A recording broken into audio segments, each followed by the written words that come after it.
Oke. Oke juga. Halo hai, suaranya halo hai. Kali ini edisi perdana Special Talk. Itu kita hadirkan orang yang spesial juga gitu. Kawan kita, seorang sahabat Loveland, Bung Aam. Halo semuanya. Saya temennya Mas Mujadi. Saya temennya Panggilannya Bang Bung Aam. apa Bang? Kalau kita di Loveland itu biasanya Kak kadang. Kak ya. Dan tetap semangat. Oh, iya. Kayak di Matahari dong salah sih. Iya. Celananya Kak. Seperti itu. Kadang juga kita Bung. Biar semangat juga. Iya. Seperti komentator tinju. Bung Samsul iya. gitu. Bung Karno, Bung Hatta. Nah, kita pengen menularkan semangat itu gitu.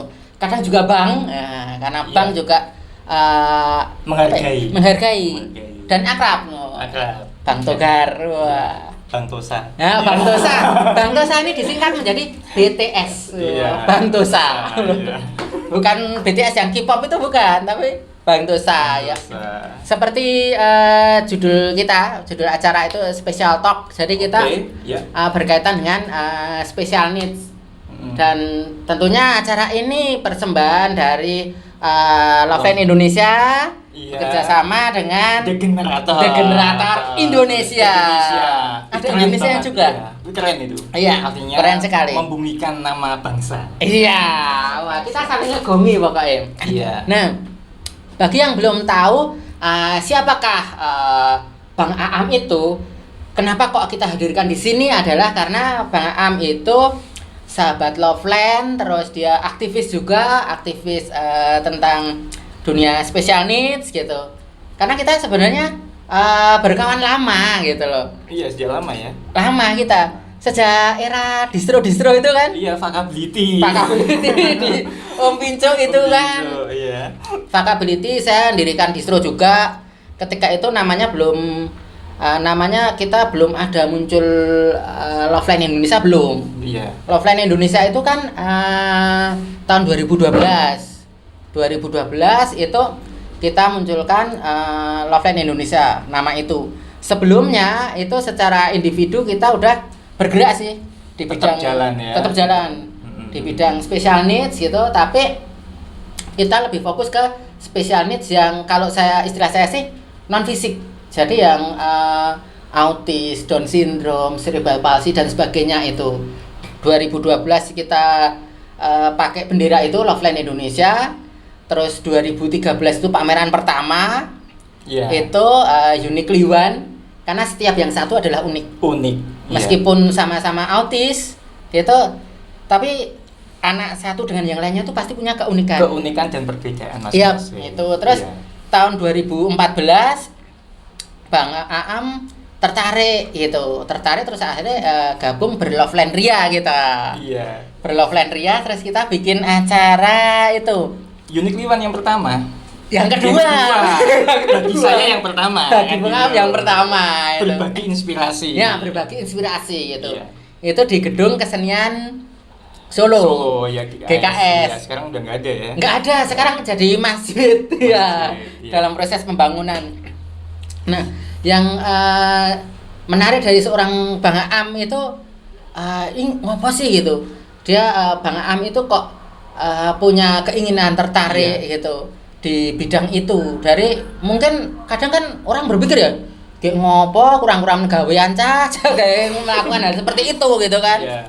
Nah, itu kalau Bang Aam sendiri gimana itu? Kok bisa tertarik dalam dunia yang seperti itu? Iya, profil singkat mungkin ya. Iya. Saya tuh namanya panggilannya Aam. Kalau nama lengkapnya ini Syarifuddin Amrullah. Iya, itu. Agak panjang sedikit. Kemudian saya asli itu ya di sekitar Solo sini saja. Iya. Tinggal sekarang di Gentan. Yap. Tinggal di Gentan. Kemudian background pendidikan. Iya. Itu saya di Fakultas Hukum. Jadi lulusan sarjana hukum. Sarjana Semacam hukum. itu ya. Iya. Jadi background pendidikan itu saya tidak ada unsur pendidikan luar biasa atau mungkin kesehatan atau mungkin sosial yang sifatnya untuk istilahnya bidang-bidang untuk penanganan di anak atau mungkin guru dan sebagainya. Tidak ada latar belakang itu. Awal mulanya sih hanya sekedar mengalir saja ternyata. Tapi ketika saya ingat, oh ternyata bapak ibu saya dulu sekolahnya juga nggak jauh dari itu, SGPLB ya waktu itu namanya ya. Jadi memang fokus di dunia disabilitas, difabel atau anak berkebutuhan khusus ya semacam itu. Hanya saja memang tidak pernah bercerita.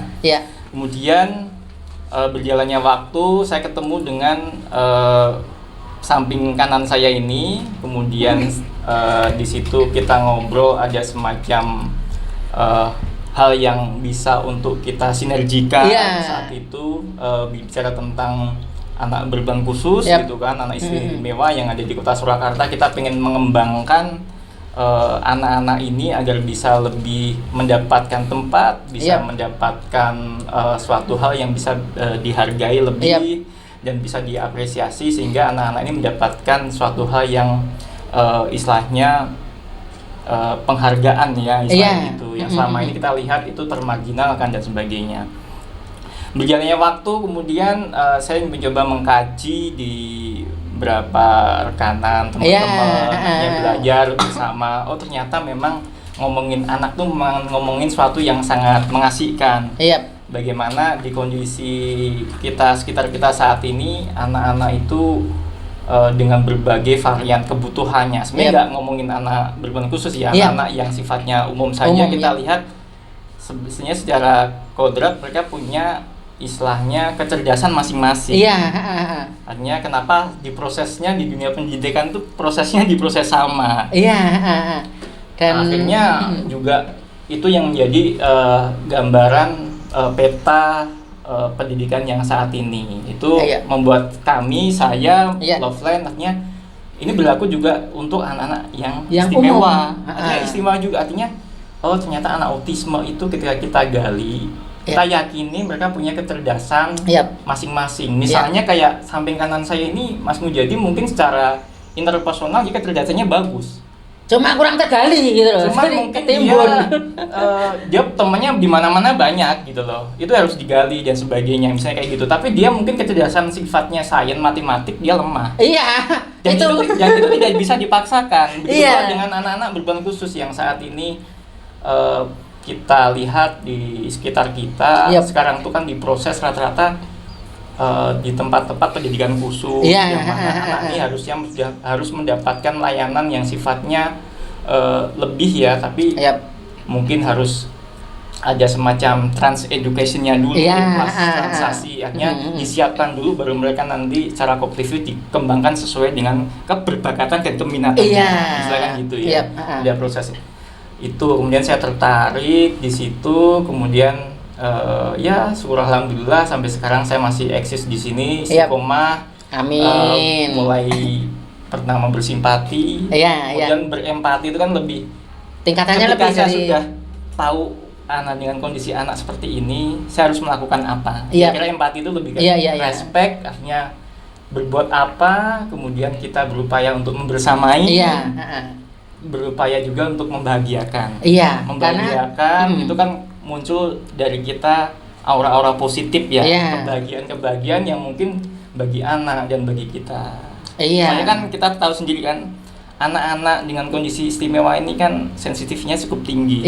Ketika ini mungkin bagi orang tua juga harus memahami. Jadi memang harus sangat sabar ketika mendampingi anak-anak kita. Jadi sensitif itu nantinya akan membuat anak tuh cenderung nanti kurang mendapatkan tempat dan sebagainya, akhirnya merasa tersendiri dan sebagainya. Itu jadi harus dibersamai, didampingi dengan sing kudu sabar banget. Istilah gitu. Kita tahu itu tidak mudah.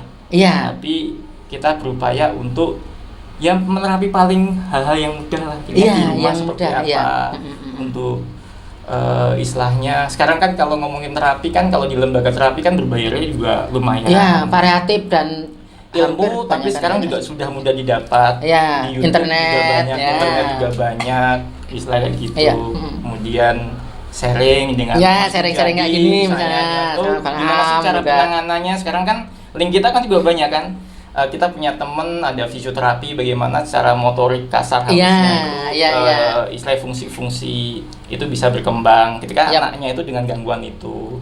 Motorik halus itu bagaimana dengan okupasi terapi itu dia bisa untuk meningkatkan fungsi-fungsi motorik halusnya. Itu. Sehingga masih sulit lambang bicara, selain kita mendoakan gitu, kita harus berinteraksi bagaimana dia bisa ada perkembangan untuk bicara. Kalau bisa dihadirkan teman kita kan terapi bicara juga banyak. Ada kita hadirkan. Bagaimana untuk fungsi-fungsi oral dan sebagainya bisa dikembangkan.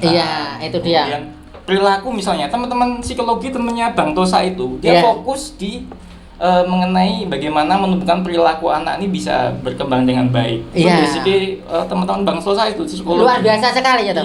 Jadi dia nggak sekedar seorang kameramen gitu. Dan juga ketika ngomongin psikologi klinis dia bisa membantu bagaimana orang tua ketika nanti ketika mendampingi anak kan kadang-kadang pakai mumet, kadang bisa jenuh, stres bahkan kok anakku kok nggak berkembang karena orang ketika di terapi sepekan berapa kali itu bisa berkembang, tapi nggak berkembang itu bagaimana kan gitu kan. Adanya kan itu harus butuh motivasi, mungkin bahasanya mungkin kalau bahasa psikologinya butuh semacam kayak ada di terapi khusus terapi untuk orang tua semacam itu. Jadi memang kompleks, makanya saya bicara tentang anak istimewa itu sangat luas apalagi kondisi negara kita. Tapi gini Mas menjadi kita diuntungkan. Solo ini kan sudah deklarasi Solo Kota Inklusif itu kan sejak 2013 tepatnya 28 Oktober itu kan dari deklarasi paling enggak dari pemerintah kota sudah ada dulu nih secara istilahnya pelabelan Solo Kota Inklusif walaupun memang dalam implementasi masih butuh proses untuk bisa lebih baik. Hanya saja di situ kemudian didongkrak dengan kebijakan perwalinya kan tentang penyelenggaraan pendidikan inklusif kan juga sudah ada. Anak-anak yang istimewa ini bisa nanti juga bisa masuk di sekolah reguler. Bisa sekarang memang lagi pandemi ini Solo itu paling dia ada 63 itu sudah sangat luar biasa ketimbang di daerah-daerah lain. Kemudian tapi juga kasihan kalau daerah lain itu nggak semacam itu. Nasibnya bagaimana? Tapi paling tidak saya dapat bocoran nih ketika ada Undang-Undang Disabilitas tahun 2016 kemudian diturunkan TP 13 2020 kemarin. Ini rancangan permennya lagi dibuat itu rencana daerah-daerah tuh harus mau jadi negara tuh hadir di daerah dalam penanganan anak berkebutuhan khusus. Itu sangat penting nanti. Itu sangat penting sekali untuk ke depan artinya bagaimana nasib anak-anak ini dalam hal dunia pendidikan maupun dalam perkembangan misalnya untuk pengembangan trans education, bagaimana menyiapkan anak dari dini sebelum masuk ke sekolah disiapkan intervensi-intervensi tadi gitu. Jadi orang tua catatannya untuk selama ini menunggu kebijakan yang belum turun ini harus seoptimal mungkin. Harus mau membuka diri, jangan ditutup di hatinya. Jadi membuka diri, sharing, harus belajar banyak. Sekarang tuh di YouTube juga sudah banyak wacana-wacana terkait itu, penanganan terkait itu, misalnya anak dengan gangguan pemusatan perhatian, bagaimana penanganannya gimana gitu. Asupan gizi apa yang sudah dikode gini-gini waktunya dulu. Cepet ya ternyata. Baterainya mungkin Bang Am ngegas saya terus gitu. Maaf ya kalau ngegas terus ya. Soalnya semangatnya agak tinggi kalau.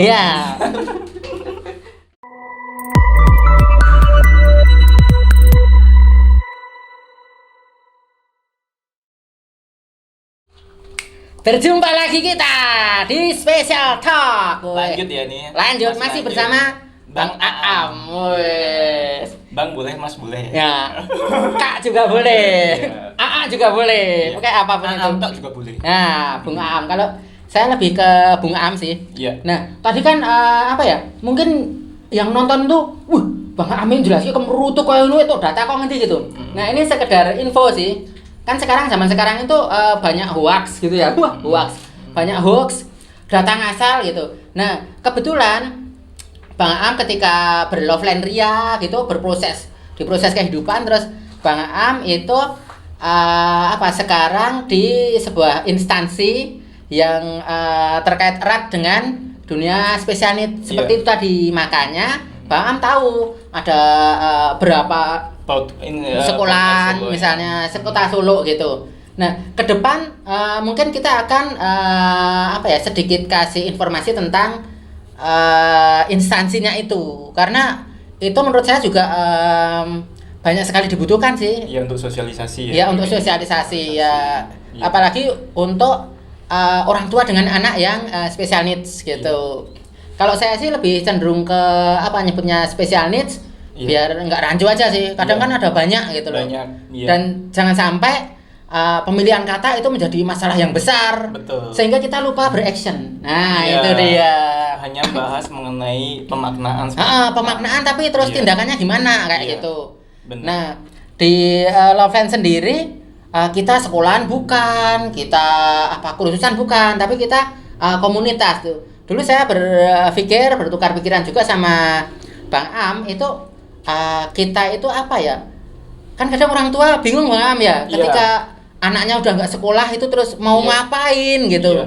Kayak tadi di terapi misalnya di terapi bicara gitu, kalau sudah bisa ngomong ngapain. Nah ternyata kita melakukan lanjutannya. Anak nggak bisa nulis, terus di terapi bisa nulis. Nah setelah nulis ngapain? Nah itu kita bisa jadikan jalur karya di situ. Dengan tulisannya dia berkarya. Terus ketika terapi bicara misalnya, wah saya sok nerapi mijit dewe. Mijit orang nekak kan. Nah itu ketika sudah bisa ngomong gimana? Oh bisa ngomong bukan berarti terus misu-misui wongnya enggak itu. Tapi bisa dalam arti bisa berkarya lewat jalur suara, misalnya nyanyi. Nah, kalau toh dia dikaruniai kelumpuhan tapi dia bisa bersuara. Nah, kan kita bisa aja untuk bernyanyi. Nah, gitu seperti itu. Jadi kalau di Loveland Indonesia itu kita memang sengaja kita mensupport apapun kebiasaan mereka, kesukaan mereka itu kita support. Iya, betul. Seperti itu. Betul, Mas. Jadi memang ada hal yang perlu digarisbawahi. Jadi satu, anak adalah anugerah. Iya, itu dia. Istimewa dengan keterbatasannya itu kesempurnaannya memang gitu. Iya. Titipan. Jadi yang punya tanggung jawab penuh adalah satu orang tua. Gitu ya, orang tua. Hal yang lain di sekitar itu adalah supporting. Iya, supporting. Itu supporting. Jadi bagaimana negara hadir pasti dengan support tertentu kan. Artinya mulai kebijakan, kelembagaan dan sebagainya. Kemudian kayak komunitas-komunitas yang ada di sekitar itu juga supporting. Tapi balik lagi ini adalah orang tua yang punya tanggung jawab lebih ketika menunaikan amanah untuk meningkatkan anaknya, artinya meningkatkan kompetensi, meningkatkan biar anaknya nanti ke depan biar bisa lebih baik, bisa lebih mandiri sesuai apa yang menjadi keinginan. Tapi sekali lagi itu kecerdasan itu sifatnya multi intelligensi, artinya memang tidak bisa cerdas secara keseluruhan gitu, nggak bisa dibandingin kalau bisa kayak itu kayak ini nggak bisa semacam itu. Jadi saya tadi sangat setuju dengan Mas Pujadi ketika dengan keterbatasan tertentu anak itu harus kita optimalkan sesuai passionnya. Bagaimana mencari passion itu kan juga pertanyaan juga. Kok bisa menemukan passionnya bagaimana, itu juga butuh proses. Artinya kadang-kadang anak belum khusus, anak istimewa, spesial itu memang bisa berubah-ubah setiap saat. Kadang-kadang ini lagi seneng di bidang musik, kadang-kadang kita eksplorasi di sana tapi jenuh juga. Ternyata belum ganti lagi gitu. Ganti lagi, dia lagi bisa, tulisannya bagus nih, ya udah kita kasih karya untuk sebuah tulisan. Dia di linguistik bagus, bagaimana untuk arah situ biar ke depan untuk sebagai bekal. Tapi balik lagi. Kriteria anak berkebutuhan khusus ke depan itu kan secara kasar kita anak nih ada yang bisa mampu untuk didik misalnya. Berarti kita optimalkan untuk ke arah kognitif dia. Ada yang bisa dilatih. Ada yang bisa dilatih dari sebuah asesmen yang dilakukan oleh dokter dan sebagainya. Bisa nih dilatih untuk hal-hal yang bisa ke depan anak ini bisa berkarya sesuai dengan passionnya biar untuk modal dia ke depan. Kemudian ketiga, ternyata anak ini nggak hanya bisa dirawat. Ini tinggal tergantung peran negara hadirnya anak nih bagaimana. Soalnya kalau orang tua rata-rata mereka kan tetap mencari nafkah, mencari ekonomi. Ketika punya anak yang hanya dirawat, nanti yang mencari uang siapa? Itu kan juga harus penting kita pikirkan bersama, kita advokasi bersama material-material ini bagaimana besok ketika diskusi dengan lembaga pemerintahan atau harus mendengar situasi ini biar bisa hadir di saat tertentu, negara ini hadir dan anak ini mendapatkan kelayakan dalam untuk berproses dalam hidupnya. Dan orang tua juga sudah tidak terbebani. Tapi itu tadi segala sesuatu ini adalah tanggung jawab orang tua. Karena yang peran penting di orang sisi tua. anak itu adalah amanah. Amanah itu kan dari Allah untuk ketika punya anak. Gitu. Dan semuanya itu pastinya sudah diukur. Sudah diukur. Kan ada itu, Bung, apa itu? Tuhan tidak membebankan kepada seseorang yang dia tidak mampu gitu. Betul, iya. Makanya kalau kita berpikir secara lebih jauh, di Indonesia ini masih sangat-sangat minim perhatian. Semoga kalau solusi saya lihat sudah cukup ada peningkatan bagus. Kalau lihat data sih, kalau sekarang anak berkebutuhan khusus yang ada di sekolah saja nih itu ada sekitar 412. 412 lumayan besar, Bung. Artinya di sini ada peningkatan 412.000 apa 412 anak 12 orang 412 anak yang di Solo aja, anak berkebutuhan khusus yang sekolah di Solo. yang sekolah di Solo. Walaupun juga ada data artinya yang tidak sekolah kan juga ada. Kemungkinan lebih banyak juga ada, tapi saya tidak bilang banyak atau sedikit, tapi itu ada. Cuman artinya kalau nilai itu saya lihat itu cukup besar. Artinya kita lihat bagaimana perkembangan dari tahun ke tahun ternyata anak dengan special need ini itu ternyata bertambah dan ke depan harus ada perhatian yang artinya dilakukan oleh negara dan oleh pemerintah seperti kita ini biar lebih fokus dan sebagainya. Soalnya ini kalau nggak ada yang perhatikan ke sana siapa yang makanya kita bagian dari situasi semacam ini, bagian sosialisasi kan, bagaimana nanti ketika situasi-situasi itu bisa kita lakukan di tingkatan keluarga dulu, baru kemudian yang paling kecil keluarga. Jadi inklusif. Masyarakat juga sudah nyadari, nih ada gangguan ini nih. Misalnya nih kita punya tetangga nih, kita dapat informasi, nih ada anak dengan gangguan autism. Misalnya seperti itu. Bagaimana kita juga bantu nih anak ini ketika ada suatu situasi yang kurang tepat. Misalnya nih dia kok dengan gangguannya sering manggil namanya terus menerus. Itu kan ini ada yang terganggu kan. Tapi kalau kita nyadari kita bagian terapi itu. Kita kasih simultan membersamai di situ. Kemudian kita tidak kemudian menyampaikan hal-hal yang itu sifatnya tidak mengenakan bagi keluarga itu kan kasihan. Artinya kasihan di posisi anak yang nantinya pasti akan minder karena tidak dijauhi saya kayak gitu. Itu harus dari lingkungan yang terdekat dulu. Setidaknya ketika kita belum bisa membantu secara langsung, itu setidaknya kita tidak istilahnya menjauhi, mengomongnya yang tidak enak, mengolok-olok seperti itu. Ngomonginnya dengan kata-kata yang tidak kurang tepat, pas, mungkin anak bodoh atau mungkin anak gila atau mungkin parahnya kan semacam itu Artinya situasi itu kadang-kadang mungkin di lingkungan dan dia misalnya orang tua semacam itu dikasih pemahaman ke anaknya. Dia kan tetangganya punya anaknya kan misalnya kan sebaya yang dijauhi itu kalau bisa tetap berkawan, tetap didampingi, ngajak main, ayo diajak main. Misalnya ini kemudian dikasih adik itu kita doakan semoga nanti misalnya dia ada perilaku mengulang yang kurang bagus misalnya atau perilaku yang kurang tidak baik, kita doakan semoga bisa lebih baik. Itu bagian pendidikan karakter bagi anaknya dia sendiri. Artinya di situ misalnya dia menemukan anak ini kok lari sendirian di saat situasi cukup membahayakan, misalnya jalan raya, jadi lari.